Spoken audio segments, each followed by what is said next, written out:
Hello साथियों, यदि आप भी 9वीं कक्षा के स्टूडेंट हैं और आप भी 25 फरवरी 2023 को 9वीं कक्षा का एनुअल एग्ज़ाम पेपर में शामिल होने जा रहे हैं, तो आज की इस वीडियो को शुरू से लेकर अंत तक ज़रूर देखिएगा।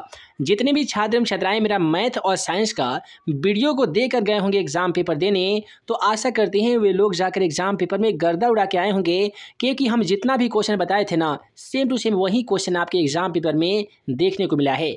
इसलिए आज के इस वीडियो को शुरू से लेकर अंत तक ज़रूर देखिएगा। इस वीडियो में हम आप सभी को बताने जा रहे हैं सोशल साइंस का 1 से लेकर 80 तक का ऐसा इंपॉर्टेंट वीवीआई ऑब्जेक्टिव क्वेश्चन जो कि आपके 25 फरवरी 2023 को होने वाले एनुअल एग्जामिनेशन 2023 के लिए काफ़ी इंपॉर्टेंट है। हम जितना भी क्वेश्चन बताएंगे सेम टू सेम यही पेपर आपके एग्जाम पेपर में देखने को मिलेगा। तो वीडियो को लाइक कर दीजिए, चैनल पर नए होंगे तो चैनल को सब्सक्राइब कर लीजिए, ताकि ऐसे ही आने वाली हर 9वीं कक्षा का इंपॉर्टेंट क्वेश्चन का वीडियो आप सभी को मिल सके। तो चलिए फ्रेंड्स, बिना समय गवाए पहला क्वेश्चन का आंसर देख लेते हैं। देखिए, सबसे पहला सवाल क्वेश्चन नंबर 1 आता है कि वास्को डी गामा भारत कब पहुंचा था। दोस्तों, बात है 1498 की, जब वास्को डी गामा भारत आ गया था। अब यहीं से सवाल पूछे जा सकते हैं कि भारत आने वाला प्रथम व्यक्ति कौन था, तो वास्को डी गामा था। भारत आने वाला प्रथम व्यक्ति कौन था, तो कई बार ऑप्शन में पुर्तगाली देता है, और ये कब आया था, तो 1498 में आया था। उसके बाद में कहता है कि रूसो किस सिद्धांत का समर्थक था। देखिए, रूसो जो था ना, ये समाजवाद सिद्धांत का समर्थक था। तो क्वेश्चन नंबर 2 का राइट आंसर जाएगा ऑप्शन ए के साथ, समाजवाद।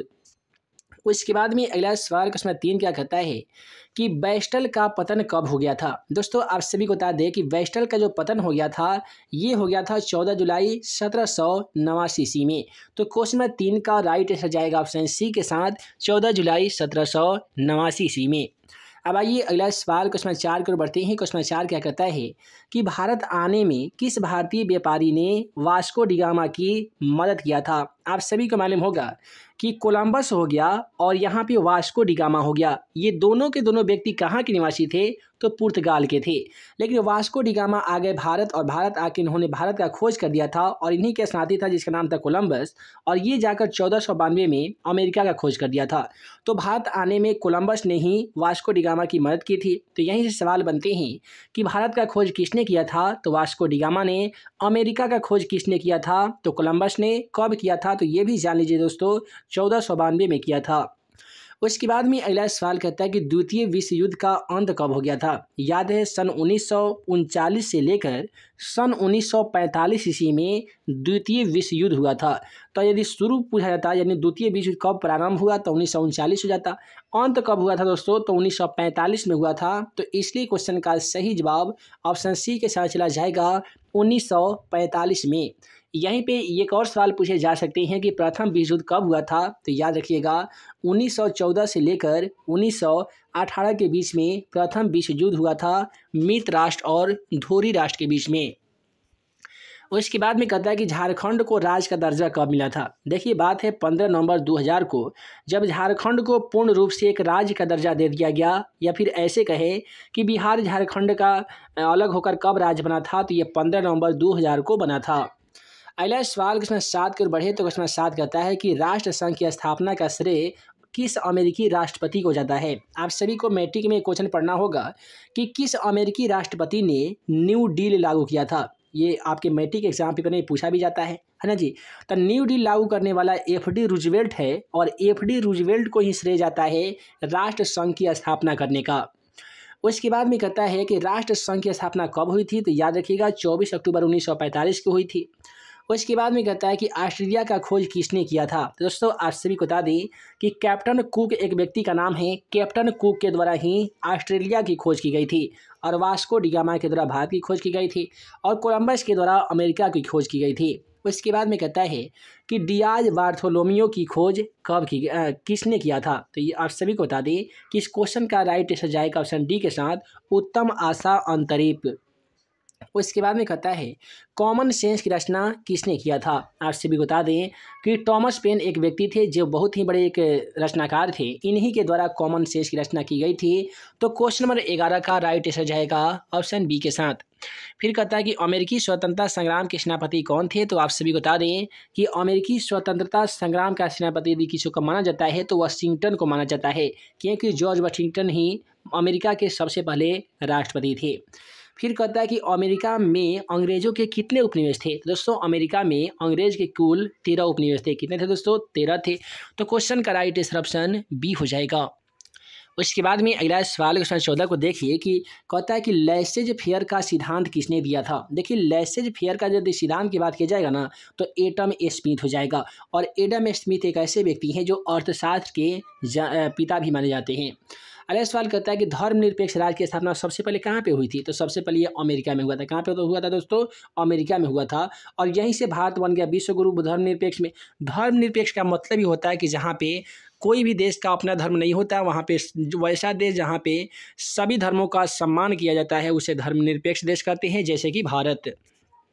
इसके बाद में कहता है कि टीथे क्या है। देखिए टीथे एक धार्मिक कर था। उसके बाद में है कि नानी पार्टी का प्रतीक चिन्ह क्या था। तो ये था स्वस्तिक था। अगला सवाल देखिए कि भारतीय संविधान की किस धारा के अंतर्गत आदिवासियों को कमजोर वर्ग का दर्जा दिया गया है। तो उस धारा का नाम है धारा 342। तो राइट आंसर जाएगा ऑप्शन ए के साथ धारा 342। फिर कहता है कि अंतर्राष्ट्रीय श्रम संगठन का मुख्यालय क्या है। ये आपको मैट्रिक में भी पढ़ना है, याद रखिएगा जेनेवा में है। अंतर्राष्ट्रीय श्रमिक संगठन का मुख्यालय कहाँ पे है दोस्तों? तो जेनेवा में है। फिर कहता है कि संयुक्त राष्ट्र संघ के प्रथम महासचिव कौन थे। तो ये आपका 12th का क्वेश्चन आ गया है। ये जो क्वेश्चन आपको इंटर के हिस्ट्री में पढ़ना होगा कि संयुक्त राष्ट्र संघ के प्रथम महासचिव कौन थे। तो ये थे दोस्तों बान की मून। क्वेश्चन का राइट आंसर ऑप्शन ए में दिया गया है। उसके बाद में कहता है कि निम्नलिखित में से किस चोटियों में कौन सा भारत में स्थित नहीं है। देखिए कॉमेट दिया गया है, कंचनजंगा दिया गया, माउंट एवरेस्ट दिया गया और नंदा देवी दिया गया है। देखिए नंदा देवी राष्ट्रीय उद्यान आपका उत्तराखंड में है, कामेट भी भारत में है, कंचनजंगा भी भारत में माना जाता है, लेकिन जो माउंट एवरेस्ट है ना ये पाकिस्तान का नेपाल का हिस्सा है। तो भारत में कौन सा नहीं है? तो माउंट एवरेस्ट नहीं है। और माउंट एवरेस्ट एक ऐसी शिखर है दोस्तों जो विश्व में सबसे बड़ा पर्वत चोटी माना जाता है। और इसकी जो लंबाई ऊंचाई है ना ये लगभग अब 8850 किलोमीटर हो गया है। उसके बाद में कह रहा है कि बिहार के उत्तर पश्चिमी किनारे पर हिमालय की कौन सी श्रेणी है। देखिए महान हिमालय, शिवलिक या महान, तो इसका पूर्वी हिमालय होगा क्योंकि पूर्वी पाकिस्तान पड़ता है, उधर हिमालय पड़ता है। फिर कहता है कि तिब्बत में ब्रह्मपुत्र नदी का क्या नाम है। तो देखिए तिब्बत में जैसे ही ब्रह्मपुत्र भारत से जाती है तो तिब्बत में जाकर उसी नदी को सिंधु नदी कहा जाता है। फिर कहता है कि ब्रह्मपुत्र नदी किस राज्य से होकर भारत में प्रवेश करती है। तो ये अरुणाचल प्रदेश से प्रवेश करती है। अगला सवाल कहता है कि सरैया लामान झील कहाँ स्थित है। देखिए सरैया लामान झील जो है ये बेगूसराय में स्थित है।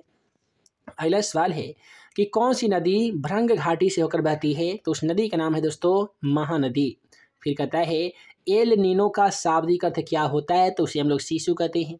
अगला सवाल है कि मई महीने के पश्चिम बंगाल को प्रभावित करने वाले आंधी तूफान का क्या नाम है। देखिए जब मई महीना आता है ना जी तो पश्चिम बंगाल में बहुत ही भयंकर आंधी तूफान उठता है, इसे हम लोग काल वैशाखी कहते हैं। फिर कहता है कि सिमलीपाल जैवमंडल निश्चय कहाँ स्थित है। तो ये दोस्तों है उत्तराखंड में। फिर क्वेश्चन कहता है कि माउंट एवरेस्ट का दूसरा नाम क्या है। तो इसे नेपाल में सागर माथा कहते हैं। तो राइट आंसर जाएगा ऑप्शन बी के साथ सागर माथा। फिर कहता है कि बांग्लादेश कब स्वतंत्र हुआ था। तो दोस्तों आप सभी को बता दें कि ये बात है 26 मार्च 1971 को, जब बांग्लादेश स्वतंत्र हो गया था। तो राइट ऑप्शन बी के साथ चला जाएगा। फिर कहता है कि श्रीलंका की राजधानी कहाँ है। तो आप सभी को मालूम होगा, देखिए कोलंबो तो होगा नहीं। कोलंबो क्यों नहीं होगा? क्योंकि अमेरिका का है ना जी। तो यहाँ पे जो श्रीलंका का होगा आप हमें कमेंट सेक्शन में जरूर बताइएगा। इसका आंसर हम कमेंट सेक्शन में भी बता सकते हैं। फिर कहता है कि भारत से श्रीलंका को कौन पृथक करता है। तो भारत को श्रीलंका से कौन सा पृथक करता है। तो ये कहता है हॉर्मुज जल संधि। अगला सवाल है प्रत्यक्ष स्रोत से एकत्र किए गए आंकड़ों को क्या कहते हैं। तो इसको कहा जाता है प्राथमिक आंकड़ा। फिर कहता है कि तीव्र ज्वर का क्या कारण है दोस्तों। तो तीव्र ज्वर का जो कारण होता है वो विषाणु होता है। क्या होता है जी? विषाणु होता है। फिर कहता है कि प्रत्येक ग्रीष्म ऋतु में कौन सी आपदा लगभग निषिद्ध हो जाती है। तो ये होती है, देखिए जितना भी ग्रीष्म ऋतु होता है ना तो इसमें आगजनी हो सकता है, रेल हो सकता है। देखिए ग्रीष्म ऋतु बताया गया है तो कौन सी आम आपदा हो जाती है। तो ये आगजनी होता है क्योंकि आग लगना स्वाभाविक हो जाता है। जब गेहूं का कटनी होता है ना जी तो उस समय में आग लगना भारत में स्वाभाविक हो जाता है। तो राइट आंसर हो जाएगा ऑप्शन ए के साथ। फिर कहता है एक देशांतर पार करने में पृथ्वी को कितना समय लगता होगा। तो बहुत सिंपल है, 24 घंटा लगता है। अगला सवाल को देखिए कि निम्नलिखित में से कौन सा सार्क का सदस्य नहीं है। तो यहाँ पे भूटान जो है नहीं होना चाहिए, क्योंकि भारत, इंडोनेशिया, मालदीव है। उसके बाद में कहता है कि भारत में राज्यों की कुल संख्या कितनी है, तो आप सभी को मालूम होगा कि 28 राज्य है, लेकिन वर्तमान में 29 राज्य हो चुके हैं। तो राइट आंसर यहाँ पे 29 के साथ चला जाएगा, क्योंकि उत्तराखंड यहाँ पे आंध्र प्रदेश से एक राज्य बना जिसका नाम है तेलंगाना, तो इसी के कारण ये 29 हो गया है। पूंजी का परिश्रमिक क्या कहलाता है, तो मजदूरी कहलाता है, ये तो आप सभी को ही मालूम होगा। निम्नलिखित में से कौन सा श्रम के अंतर्गत आता है, तो श्रम के अंतर्गत आता है शिक्षा का अध्यापन। फिर कहता है कि ग्रामीण क्षेत्र में गरीबी रेखा के लिए योजना आयोग द्वारा तय की गई न्यूनतम कैलोरी की मात्रा कितनी होती है, तो ये होती है दोस्तों 2000 कैलोरी। तो यहाँ पे हम लगभग 42 क्वेश्चन, बहुत सारे क्वेश्चन यहाँ पे बता दिए हैं। हालांकि ये पूरे 80 तक क्वेश्चन है। कितने हैं दोस्तों? 80 क्वेश्चन है। तो 1 से लेकर 80 तक क्वेश्चन का यदि एक ही वीडियो में आप सभी को सोल्यूशन बता देंगे तो बहुत बड़ा वीडियो हो जाएगा और आपको भी उतने क्वेश्चन याद नहीं होंगे, क्योंकि आपको एग्जाम पेपर में काफ़ी ही कम समय बचे हुए हैं। तो जल्दी से यहाँ पे 1 से लेकर 44 तक के जितने भी क्वेश्चन बताए आप जल्दी से उसे याद कर लीजिए, और बहुत जल्द एक और हम वीडियो लाएंगे जहाँ पे आपको 40 से लेकर 80 तक के तमाम क्वेश्चन का आंसर बताएंगे, साथ ही सब्जेक्टिव क्वेश्चन का भी आंसर बताएंगे, और यही क्वेश्चन आपके एग्जाम पेपर में भी आने वाले हैं। तो जल्दी से वीडियो को लाइक कर दीजिए, चैनल पर नए होंगे तो चैनल को सब्सक्राइब कर लीजिए, ताकि जैसे ही हम 9th कक्षा का अन्य विषय का वीडियो अपलोड करें उसका नोटिफिकेशन आप सभी को मिल सके, और आप हमारे द्वारा बनाए गए तमाम VVI क्वेश्चन का वीडियो सबसे पहले देख सकें।